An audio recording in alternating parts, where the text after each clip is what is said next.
Bom dia, amadas irmãs, amados irmãos, amigos que nos visitam. Muito obrigado por estarem aqui conosco nessa manhã. E vamos dar prosseguimento aqui à nossa exposição de 1 Timóteo. Estamos aí no capítulo 3 de 1 Timóteo, nossa oitava parte, oitava exposição hoje, 1 Timóteo. Capítulo 3.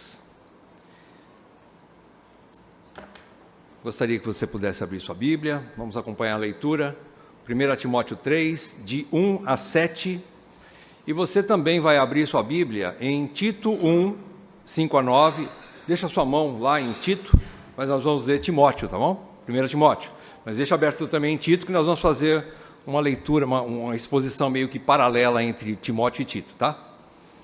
Tito 1, 5 a 9. Vamos ler então 1 Timóteo 3, de 1 a 7. Paulo diz assim: Fiel é a palavra, se alguém deseja o episcopado, excelente obra almeja. É necessário, pois, que o bispo seja irrepreensível, esposo de uma só mulher, moderado, sensato, modesto, hospitaleiro, apto para ensinar. Não dado ao vinho, nem violento, porém cordial, inimigo de conflitos, não avarento, e que governe bem a própria casa, criando os filhos sob disciplina, com todo o respeito. Pois se alguém não sabe governar a própria casa, como cuidará da igreja de Deus? Que o bispo não seja recém-convertido, para não acontecer que fique cheio de orgulho e incorra na condenação do diabo. É necessário também que ele tenha bom testemunho dos de fora, a fim de não cair na desonra e no laço do diabo. Até aqui. Oremos mais uma vez, irmãos. Senhor nosso Deus, diante de um texto como esse, Senhor, quem é suficiente para essas coisas, Pai? Quem é suficiente para poder servir ao Senhor diante das exigências da Tua Palavra? Senhor, eu me sinto desnudo diante da Tua Palavra nessa manhã, incompetente, mas totalmente esperançoso na graça que há em Cristo Jesus. Totalmente dependente do Senhor e do Teu Santo Espírito, pois nele todos nós somos mais que vencedores. É através do Teu Espírito que falamos, e através do poder do Teu Espírito que cremos, e que também esperamos que a Tua igreja seja edificada, que os Teus eleitos compreendam estas verdades, que não olhem para o homem, mas que fitem o varão perfeito que é Jesus Cristo. Ele é o modelo supremo do líder infalível, puro e santo. Ó Deus, abra os nossos corações, os nossos ouvidos, dá-nos entendimento espiritual e que essa semente possa cair em boa terra do nosso coração para surtir efeito, para gerar frutos que permaneçam para a Tua glória. É o que eu te peço, Pai, em nome de Jesus. Amém, Pai. Amém. O chamado divino para o ministério, mesmo tema da reunião passada, da exposição de número 7, a gente vai dar continuidade nesse tema, né? O chamado divino para o ministério. O que nós vimos na última exposição? Uma breve recapitulação do que a gente já viu. Nós vimos a importância desse chamado divino, no versículo 1 e comecinho do versículo 2, né? Paulo fala ali sobre se alguém aspira ou deseja o episcopado, excelente obra deseja. Nós entendemos, estudando no sermão passado, que esse desejo pelo ministério produzido por Deus, é um chamado de Deus, é obra de Deus, interiormente, nós chamamos de chamado interior. Esse chamado produz um desejo pelo ministério, mas também produz um senso de responsabilidade no coração do aspirante ao ministério. Ele entende que é uma obra que ele ama, é uma obra que ele deseja, é uma obra excelente, porém ele também dependerá da graça de Deus, reconhecendo suas limitações, sua incapacidade, sua necessidade de amadurecimento espiritual, analisando sua própria vida, ele tem consciência, ele toma a responsabilidade, ele tem essa noção, esse senso de responsabilidade, de que ele precisa ser trabalhado por Deus, e que ele depende de Deus, da graça de Deus. A resposta, então, ao chamado divino, é uma busca por aperfeiçoamento, ou amadurecimento do candidato, buscando ser irrepreensível, que é a palavra que nós compartilhamos semana passada, a exposição passada, né? Ser irrepreensível em todas as áreas da sua vida. E agora então Paulo vai detalhar o que seria essa irrepreensibilidade daquele que almeja o episcopado, almeja ser um pastor, almeja ser um presbítero, almeja ser um diácono, almeja ser um líder na igreja de Deus. Agora Paulo vai então qualificar em detalhes, né, essas qualificações obrigatórias para o aspirante ao episcopado. Muito bem, vamos lá então, versículo número 2. Paulo diz, a primeira palavra, primeira ordem que ele dá ali é necessário, o primeiro esclarecimento do apóstolo, é necessário, ou seja, tudo que ele vai falar daqui para frente é absolutamente necessário para um homem que quer ser um líder dentro da igreja de Deus, que é a coluna e baluarte da verdade.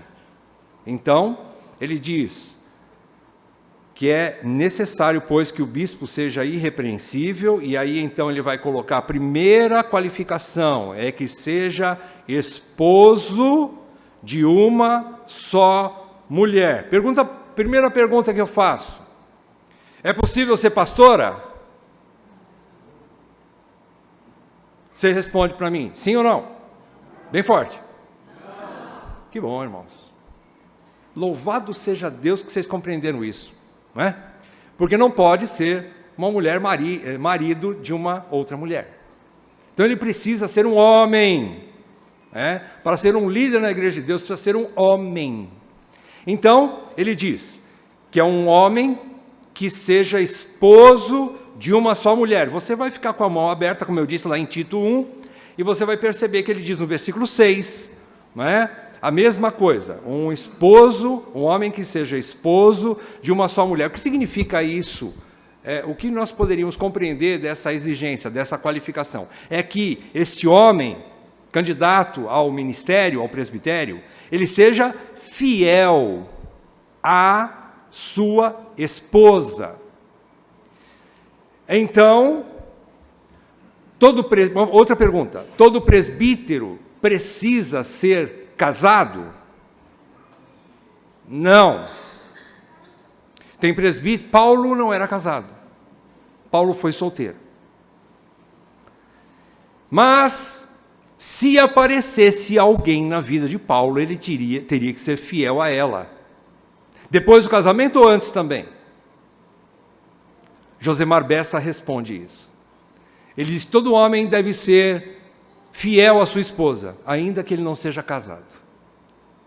Ele tem que ser um homem que seja íntegro, sexualmente falando, em todas as áreas da sua vida, para que ele seja fiel à sua esposa, ainda antes de casar. É o que Josemar Bessa ensina. Todo presbítero, aliás,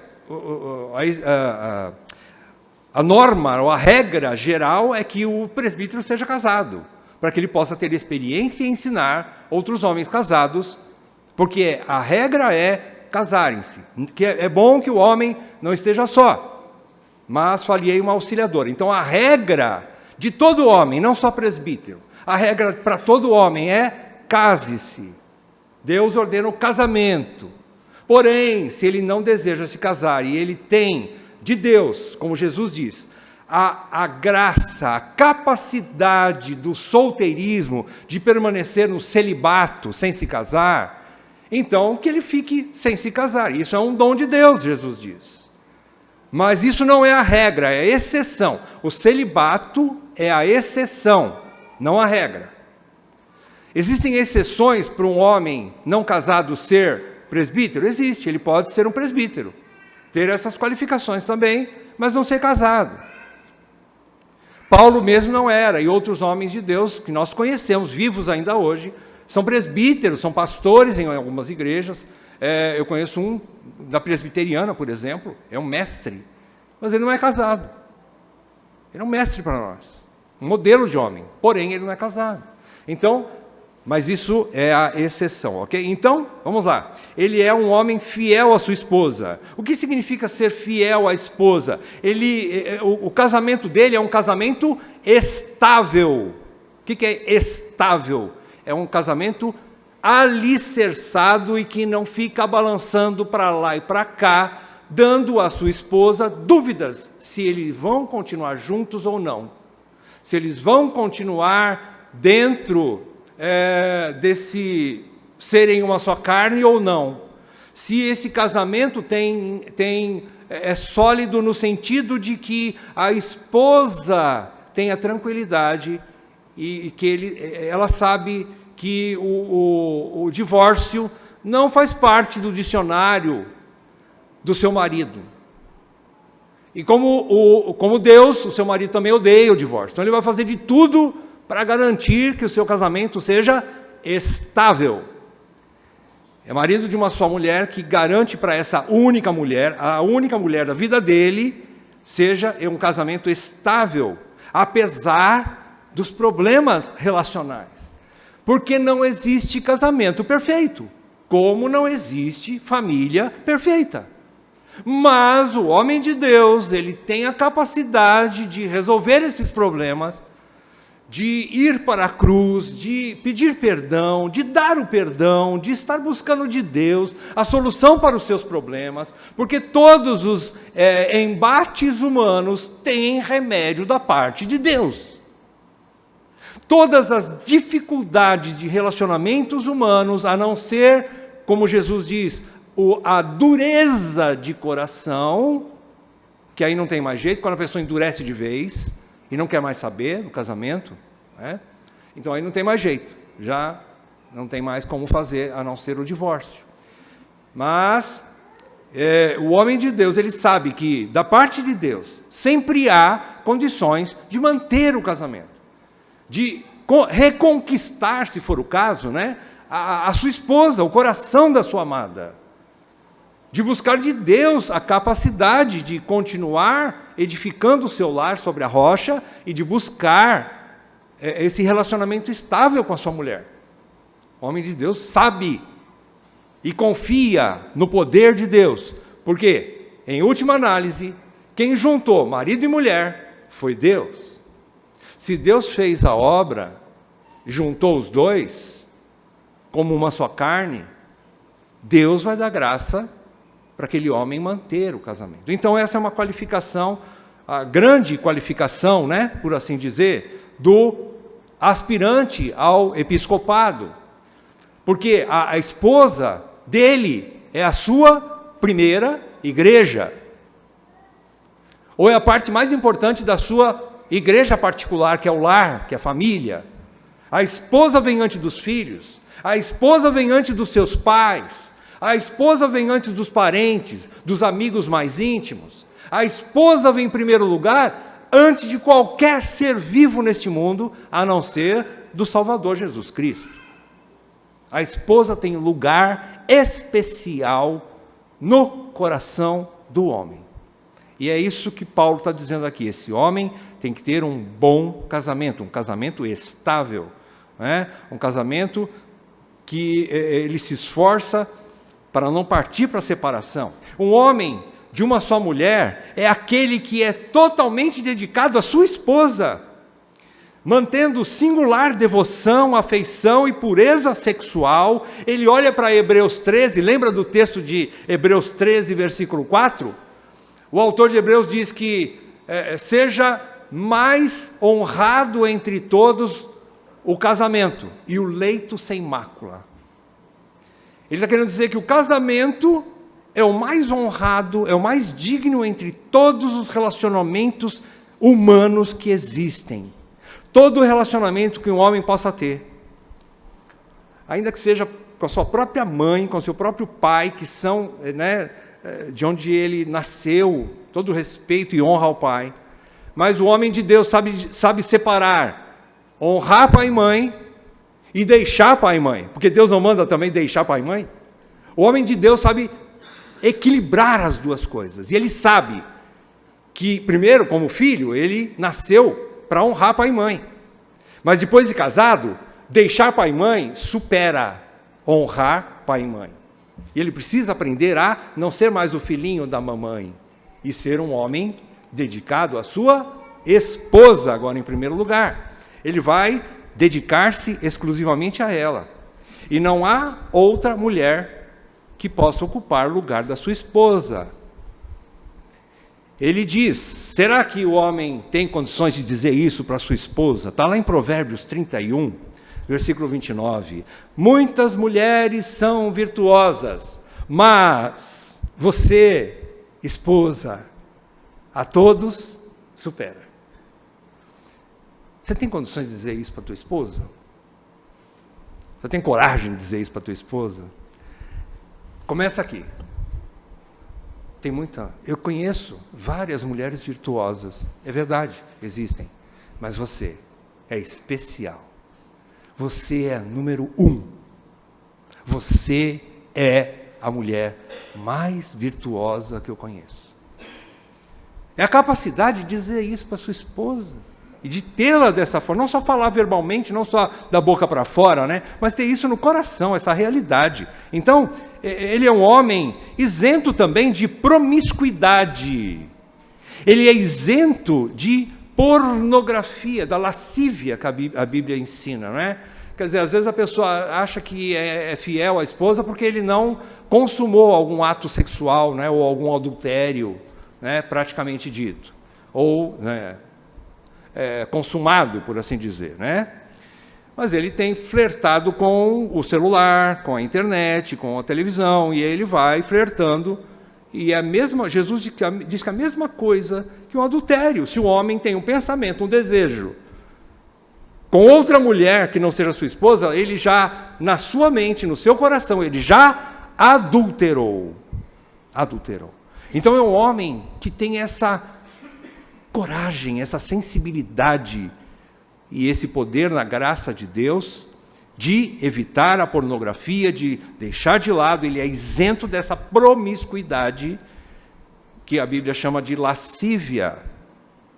Muito bem, aqui um resumo do que é ser um homem de uma só mulher. Ele é fiel à sua esposa em todos os aspectos do relacionamento conjugal, em todos os aspectos do seu casamento. Em segundo lugar, ainda no versículo 2 aí, Paulo diz que o homem é. Aqui você vê uma junção, junto com 1 Tito, capítulo 1, versículo 8, a gente faz uma junção aqui de algumas qualificações que têm praticamente a mesma origem, né?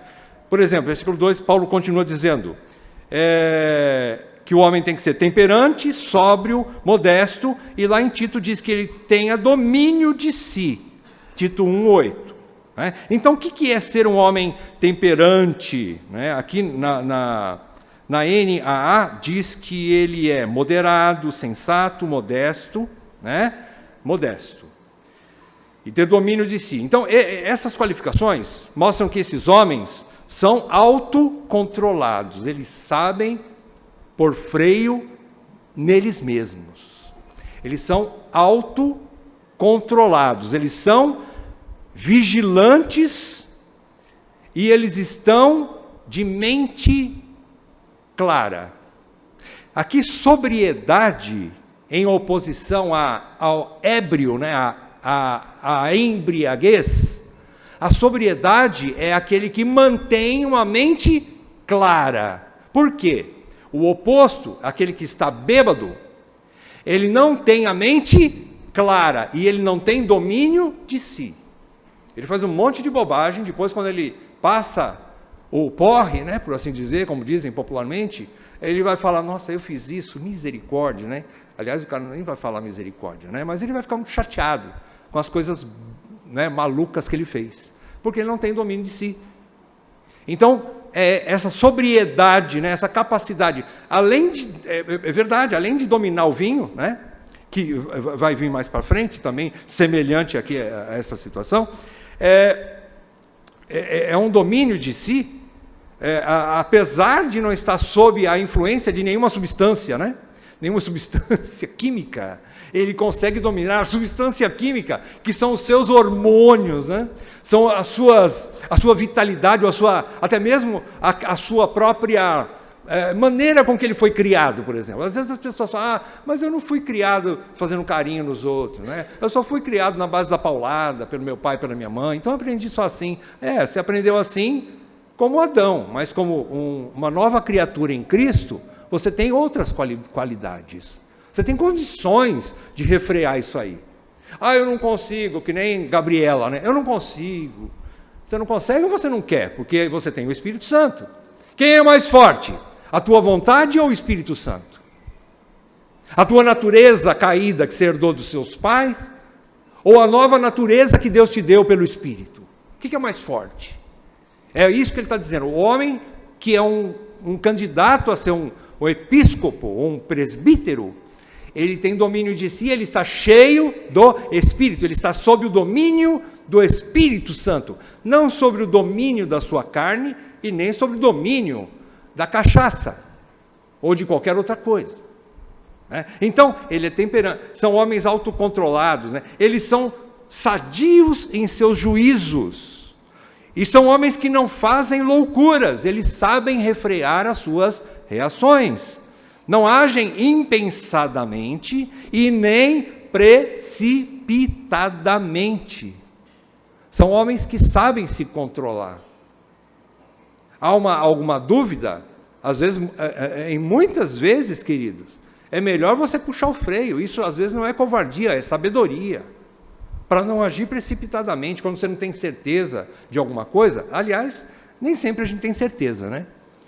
Às vezes a gente arrisca, mas sempre fazendo as contas sobre os resultados. Será que se houver uma falha, isso não vai trazer um prejuízo muito grande para minha esposa, para os meus filhos, para a minha igreja?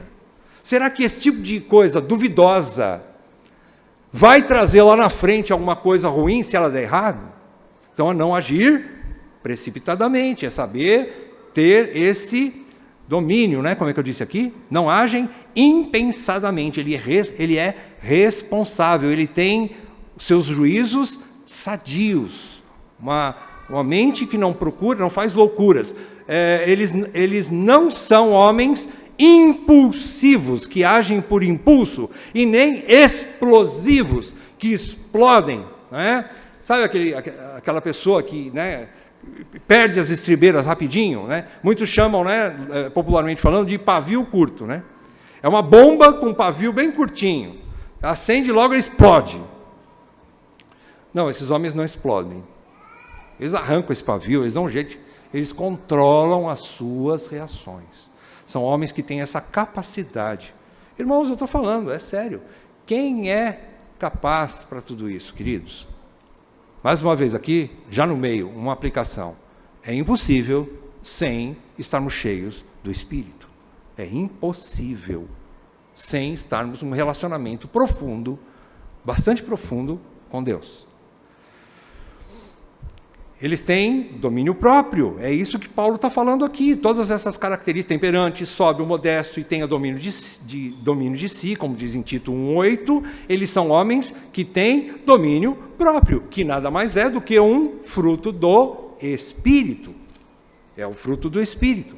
Eles sabem colocar limites à sua liberdade.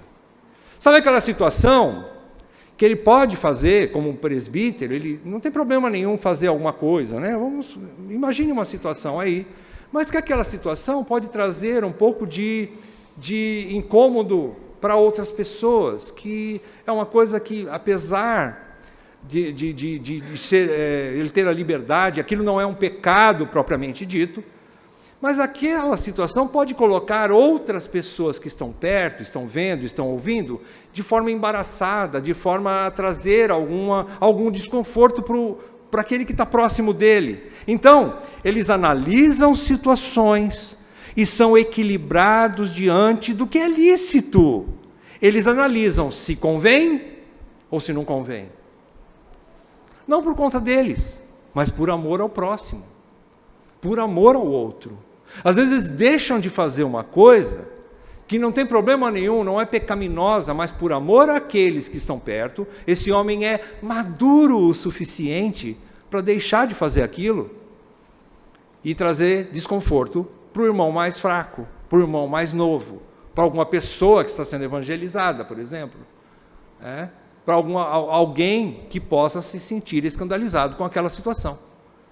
Vocês perceberam, irmãos, como a coisa afunila, como que Deus trama de forma a mostrar que viver piedosamente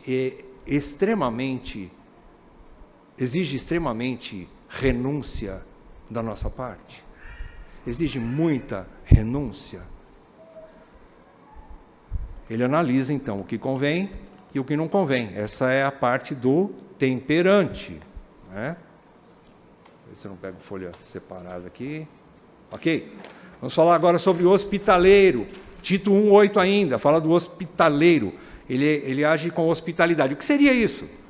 Ele mantém a sua casa aberta e à disposição do reino de Deus. Bem como ele também mantém disponível todos os seus bens e também o seu tempo. Às vezes não é só abrir a casa, mas é também ser acolhedor. É também dar tempo para aquele que recebe em casa.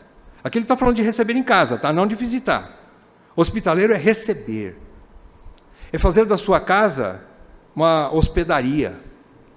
Para receber gente, para aconselhar gente, para acolher pessoas, para aconselhamento, para várias situações pastorais aí que você possa colocar aqui. Então, hospitaleiro é aquele que abre o que ele tem, os seus bens, sua casa, e também dá tempo. Ele abre mão do seu próprio conforto para confortar outros.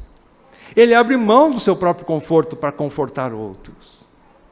Às vezes ele fica pensando assim, mas a minha casa não vai oferecer muita coisa, mas não importa. É o que eu tenho, como diz muitos, né? É o que temos para hoje, né? Então eu vou compartilhar com os meus irmãos. É pouco, mas é dos meus irmãos. E não somente ele abre mão do seu conforto para confortar outros, mas ele promove um ambiente hospitaleiro e aconchegante, tanto na sua casa como também na sua igreja. Ou seja, esses homens são acolhedores, eles são atenciosos, e eles são protetores. Hospitaleiro significa também proteger, é acolher dentro do seu lar, debaixo do seu teto, onde ninguém toca. Ele é aquele, como Ló, né, que protegia os anjos, né? Aqui dentro da minha casa ninguém entra para tocar nesses homens.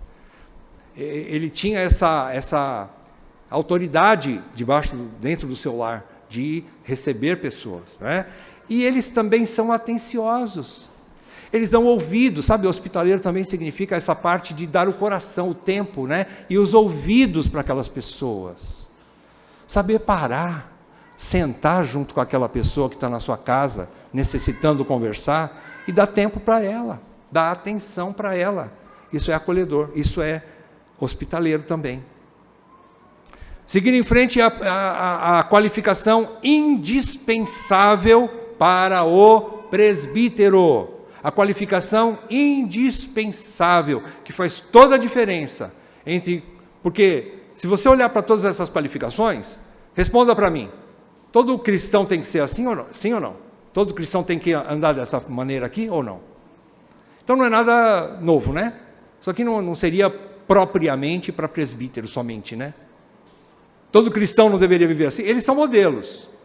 Por isso que eles têm, Deus exige deles essas qualificações. Mas isso aqui é para todo homem de Deus, para todo filho de Deus, para todo marido, seja líder ou não, seja oficial da igreja ou não. É para todo cristão. Mas existe, aqui ele já vai deixar de falar de alguns aspectos de qualificações no sentido de uma vida, né? De uma conduta deste homem, mas ele vai falar de uma aptidão, ou seja, de um dom especial de Deus. Qual é? Apto para ensinar. Apto para ensinar. é a qualidade indispensável ao presbítero. Está lá em Tito 1:9, que diz que ele é apegado à palavra fiel. Ele ama o ensino. Ele ama dar aula. Ele ama pregar. Ainda que ele suba aqui tremendo nas bases, não tem problema, faz parte. Ele vai dar uma aula totalmente temeroso de saber se aquele material que ele preparou é digno de falar sobre um Deus tão grande. Ele sempre vai se apresentar com seu coração apertado e temente, porque ele sabe as suas limitações. Ele vai falar de um Deus santo, santo e santo. Então, na hora de ensinar, ele tem algum temor no seu coração. E, aliás, isso é bom. É bom. Se alguém vem falar de Deus, seja num púlpito, seja numa aula de EBD, seja em uma classe de qualquer idade, sem ter o mínimo de temor ou sem ter o respeito para aquele, sem preparo e sem respeito para aquilo que ele vai falar, alguma coisa está errada. Alguma coisa está errada. Então, apto a ensinar, esta é a qualificação indispensável, já falei sobre isso. Ele deve ser bom aluno da palavra, ou seja, apegado à palavra fiel, como diz em Tito 1:9. Ele deve ter esse desejo de aprender e aprender sempre. Ele deve ser um bom aluno, estudioso da palavra. E não, quando eu digo da palavra, queridos, eu não estou falando somente, especificamente, eu só leio a Bíblia, eu não leio o livro. Não é isso que eu quero dizer. Aliás, a leitura de bons livros nos aprimora na compreensão da palavra de Deus. Nós fazemos cursos de teologia para isso. Fazemos cursos de hermenêutica, de homilética, para poder falar melhor e bem. Nós fazemos cursos de pastorado, de aconselhamento cristão. E é bom fazer esses cursos. Então ele se qualifica também nessa área. Ele estuda, ele entende que existe uma necessidade de aprimoramento desse dom. Não é porque a pessoa tem o dom que ele já está capaz de exercitar aquele dom a todo vapor, né? Fazer tudo que o dom de Deus ofereceu para ele. Não, ele precisa aprimorar, ele precisa desenvolver o dom de ensino. Como é que ele faz isso? Através de estudos, de ouvir homens mais velhos, de aprender a ler muito, leitura. Né? Então ele se qualifica para isso. Ele deve ser um bom aluno da palavra para poder ser também um bom mestre. Só vai ser um bom mestre se ele for um bom aluno. Mas não é suficiente ter bom conhecimento, ou seja, ele está bem preparado teologicamente, ele ter um conteúdo bom, bastante preparado a nível de conteúdo, se não tiver talento para ensinar com clareza, dando condições de aplicação aos ouvintes. Tem gente que vai pregar teologia, pode pregar teologia aqui, falar um monte de coisas maravilhosas, mas se isso, quando terminar as coisas, como diz Leonardo do Sayum, né, pastor Leonardo, eu gosto muito de ouvir o Leonardo, quando terminar a pregação, você não levar nada para casa, né? Sayum fala isso, né? Se você não levar nada para casa daquilo que foi pregado, o que adiantou aquela pregação? Você veio só num teatro para ouvir coisas bonitas, um filósofo viajando na maionese aí, né, nas coisas de Deus, e você não leva nada para casa para aplicar na sua vida do dia a dia, para você melhorar como um cristão, você crescer, amadurecer como um cristão. Se aquilo não tem aplicação, então aquele homem não tem o dom pleno para ser um mestre, para ser um presbítero. Então ele precisa aprender a ser claro e, como diziam os antigos, né, esmiuçar os textos bíblicos, né, ou seja, trazer de uma maneira palatável, né, inteligível, que a pessoa possa, que os irmãos, né, os ouvintes, que nem todos aqui fizeram curso de teologia, mas pessoas que são simples, eles possam entender aquilo que foi falado e aplicar para a sua vida aquilo que foi falado, no seu dia a dia. É isso que é apto a ensinar. Não necessariamente esse homem tem que ser eloquente ou persuasivo, não estou falando disso. Mas que ele saiba ensinar e aplicar a palavra de Deus para o benefício das pessoas que o ouvem. É isso, é saber explicar e dar um exemplo final de como aquilo é útil para a vida cotidiana dos seus ouvintes, para o dia a dia das pessoas que o ouvem. Então ele é, outra coisa, é apto a ensinar, também significa que ele é coerente entre ensino e prática, entre doutrina e ética pessoal. Queridos, eu estou aqui falando para você que você, como homem, como talvez aspirante ao episcopado, tem que ser marido fiel de sua esposa, marido de uma só mulher. Se você me pega saindo do motel, com o meu carro, saindo na rua, com uma outra mulher que não é minha esposa, o que vai acontecer com o ensino que eu te passei no seu coração? O que vai acontecer, me diz? Eu vou arriscar. Você vai jogar fora, né? Você vai dizer, no mínimo, ele prega, mas não vive o que ele prega. Ele ensina, mas o ensino dele não tem a chancela da sua vida. Não tem a autenticação da sua própria vida. Estou certo ou estou errado? Talvez você possa jogar de lado, né? Falar, não, mas é a palavra de Deus, né? O homem é falho, né? O homem tem falhas. Não, não funciona assim. Com o presbítero não funciona assim. A vida dele chancela, autentica o ensino dele. Se ele não viver aquilo que ele prega, ainda que ele tenha falhas, não estou dizendo que ele está perfeito, mas ele está buscando a perfeição. Porque ele vai ser modelo para os outros. Então aquilo que ele está ensinando tem que ter coerência com a sua vida pessoal. É isso aqui que ele está falando.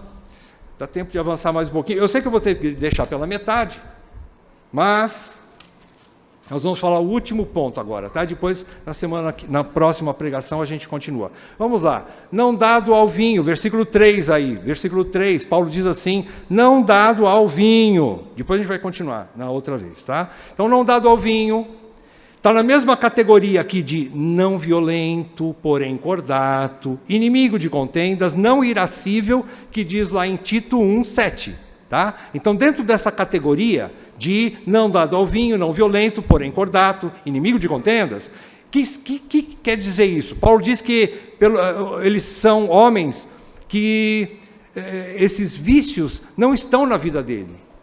São vícios que o desqualificam para ser um presbítero. Esses vícios de embriaguez ou descontrole, falta de domínio sobre a bebida alcoólica. Uma coisa tem que ficar bem clara, a Bíblia nunca proibiu a bebida alcoólica, mas ela proíbe a embriaguez. Porém, aquele que sabe que nem cheirar um copinho de cachaça,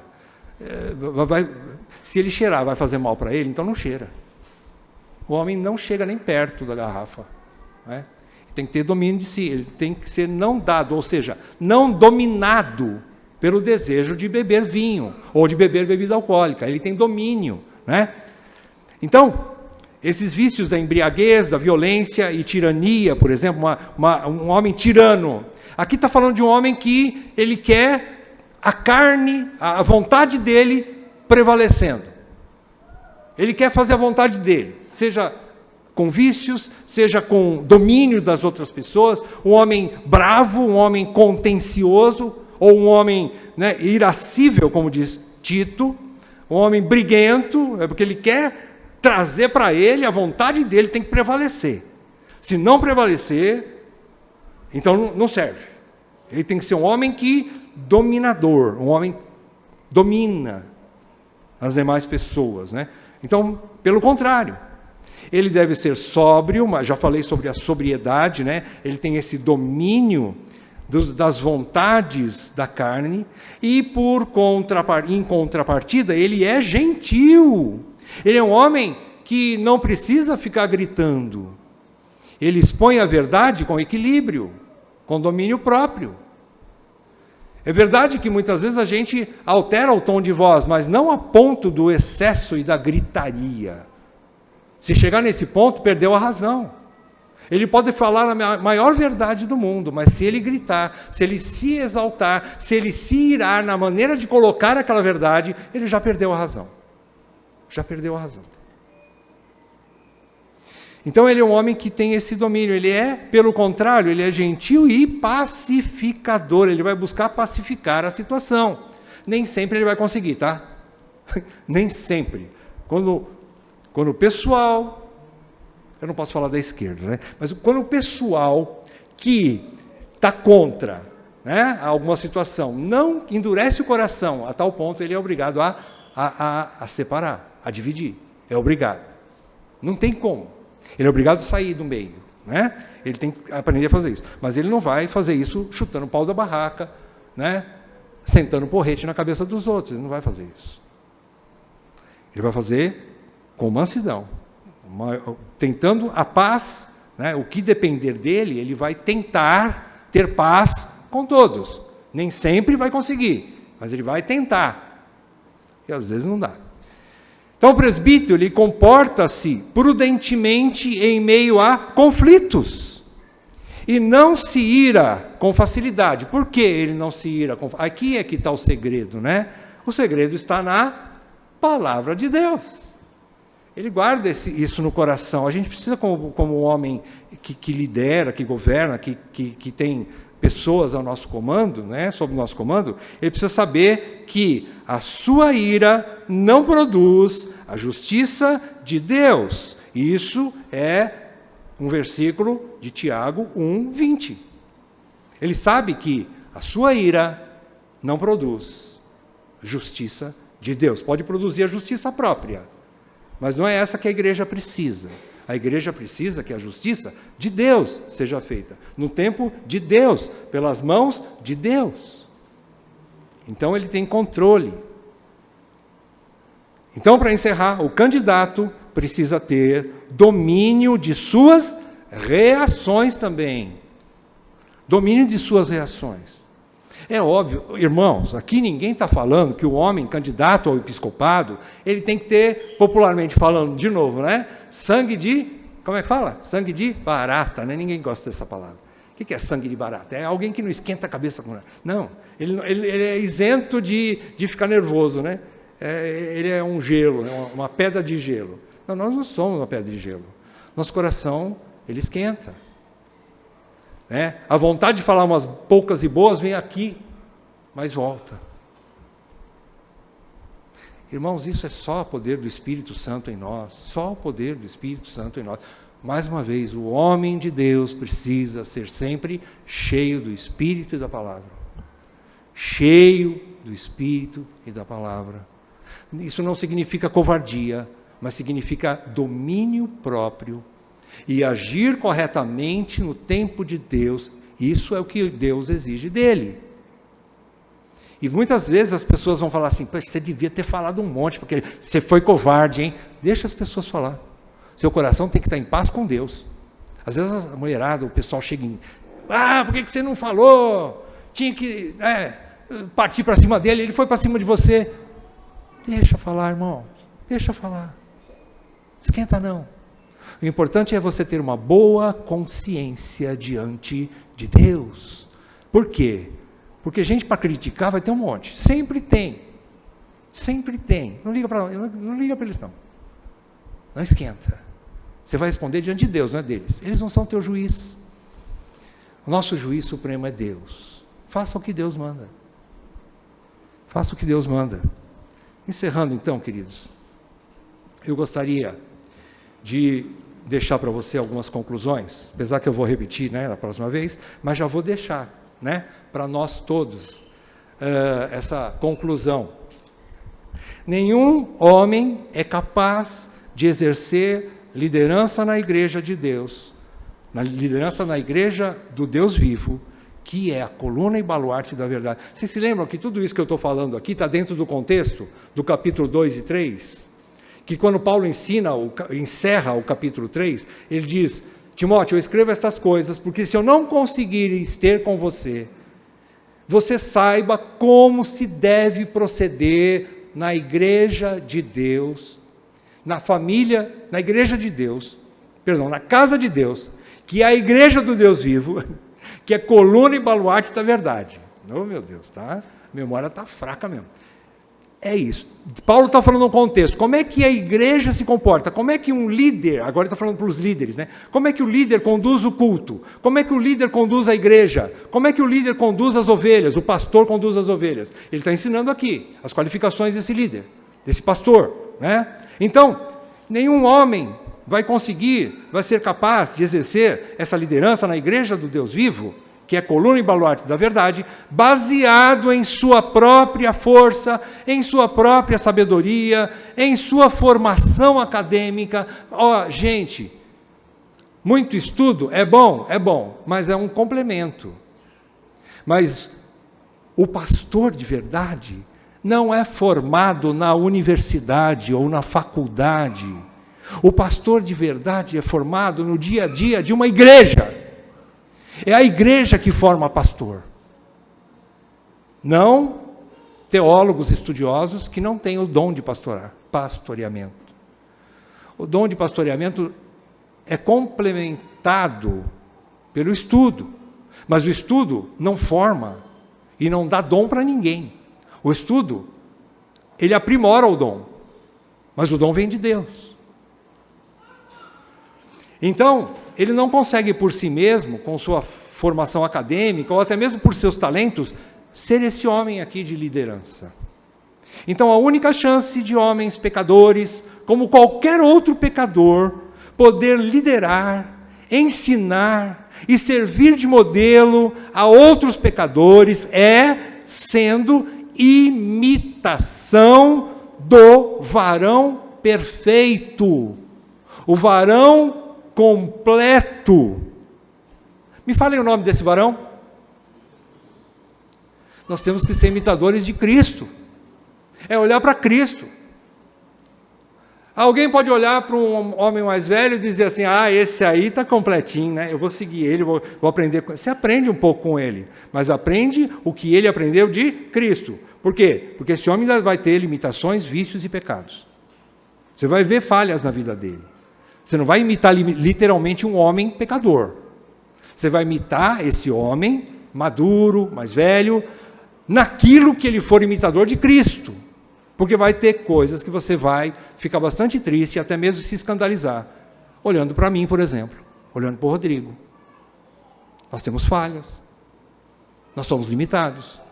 Nós queremos imitar Cristo. Mas nós estamos ainda no processo. No processo. Ninguém chegou à perfeição. Mas nós queremos. Estamos buscando. Quando erramos, pecamos, nos arrependemos.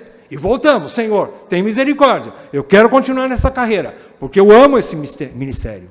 Eu amo esse serviço. Me ajuda, Senhor, a continuar. Essa é a vida de um homem. De Deus, de um homem que Deus chama para a liderança. Então, para isso é indispensável que esse homem que quer ser a imitação de Cristo, é indispensável que esse candidato ao episcopado tenha um profundo e constante relacionamento com Deus, através de, mais uma vez, hein, irmãos? Mais uma vez, os meios de graça. Primeiro, através de uma vida de estudo sério da palavra de Deus. De um estudo sério da palavra de Deus. Segundo, através de uma vida séria de orações, honestas diante de Deus. Irmão, você quer ser um líder? Ande na luz. Seja honesto. Seja transparente diante de Deus. Às vezes acontece alguma coisa na tua igreja, você não queria que acontecesse aquilo, e você chega diante de Deus e você não pode brigar com Deus. Então você vai falar, Senhor, eu confesso que aquilo não me agradou. Meu coração está triste hoje, porque eu não queria que acontecesse aquilo.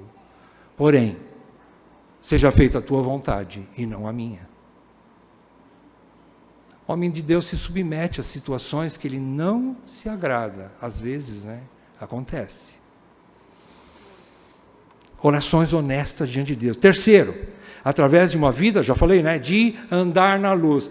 Eu vou contar de novo um testemunho desse velho aqui. Vou contar, vocês estão cansados de ouvir, mas eu vou falar de novo. Quando nós passamos uma crise muito difícil aqui na ICCG, há alguns anos atrás, nem me lembro quantos, talvez 10, né? Acho que 10 anos, sei lá. Mas eu me vi numa situação que Deus me colocou como o único presbítero vivo, né? Ativo dentro da igreja. E aquilo me trouxe um desespero. Uma situação bastante difícil. E uma situação que me levou até a depressão e horas difíceis. Eu sonhava com isso toda noite e acordava no outro dia com um peso tremendo nas minhas costas e achando que tudo que vinha na minha cabeça era: eu vou ser o próximo e não vai demorar. Eu vou ser o próximo, está logo chegando a minha vez, eu também vou ser desqualificado, eu também vou cair fora. E tudo isso vinha na minha cabeça. Um dia, melhor, uma noite, em sonhos, e eu digo para você, isso não é padrão de Deus. Deus quis fazer através de sonho comigo, mas isso não quer dizer que você vai ter que buscar sonhos, tá bom? Deus fez assim, através de um sonho que eu tive. E ali eu conversava com o Senhor mesmo e dizia: Senhor, quando vai ser minha vez, né? De cair fora, de ser desqualificado como presbítero. E Deus falou assim: o que eu quero de você é que você ande na luz, porque eu amo a verdade no íntimo. Salmo 51. Deus falou comigo, no sentido, eu creio que foi Deus que falou comigo naquele sonho, porque Ele falou pela palavra, né? Não foi uma palavra extra-bíblica. E através da Bíblia, conferindo os textos, eu tive descanso no meu coração. É como se Deus estivesse falando assim: você vai falhar. Só que faça uma coisa, anda na luz, confessa para os seus irmãos, confessa para a igreja quando você falhar. Peça perdão, irmão. Peça perdão, filho. Né? Peça perdão, anda na luz. E você vai continuar. Então, uma coisa, queridos, que guardem o seu coração se você quer assumir uma situação de liderança, mas você tem medo de falhar. Não tenha esse medo, tente dominá-lo. Assuma a responsabilidade do chamado e saiba que você vai falhar. Mas se você falhar, ande na luz, confesse o seu pecado, fala a verdade, ande na luz, porque Deus ama a verdade no íntimo. É o meu conselho para você. Isso tem me mantido no ministério, porque eu confesso, meus irmãos estão aqui de prova, como tenho falhado. Se Deus está me mantendo, é porque Ele tem colocado um coração em mim, porque nem isso eu tenho, mas um coração quebrantado de pedir perdão para os outros ministros, e continuar juntos, e preservar a unidade. Só por isso. Amém, queridos? E vamos ver agora o slide final. Agora sim, depois tem uma perguntinha para as crianças. Vamos lá no slide. O que o doutor Augusto fala? Olha só, numa conferência fiel, ele falou isso. Olha que interessante. Nem sempre conseguimos começar bem. Ele está falando de ministério. Nem sempre conseguimos começar bem. Mas o mais importante é terminar bem. O mais importante é terminar bem. Às vezes a gente começa com muita dificuldade. Mas às vezes, e isso precisa vai se ajustando com o tempo. E o velhinho aqui disse muito bem, né? O importante é terminar bem, como Paulo. Terminei a carreira, guardei a fé. Né? Desde já a coroa da glória está reservada para mim e todos aqueles que amam a sua volta. Terminar bem. Agora uma perguntinha, não sei se todas as crianças leram o desenhinho aí que vocês têm. O que está escrito aí no desenhinho? Vocês podiam ler bem alto? Vamos lá? Quem já pegou aí? Todo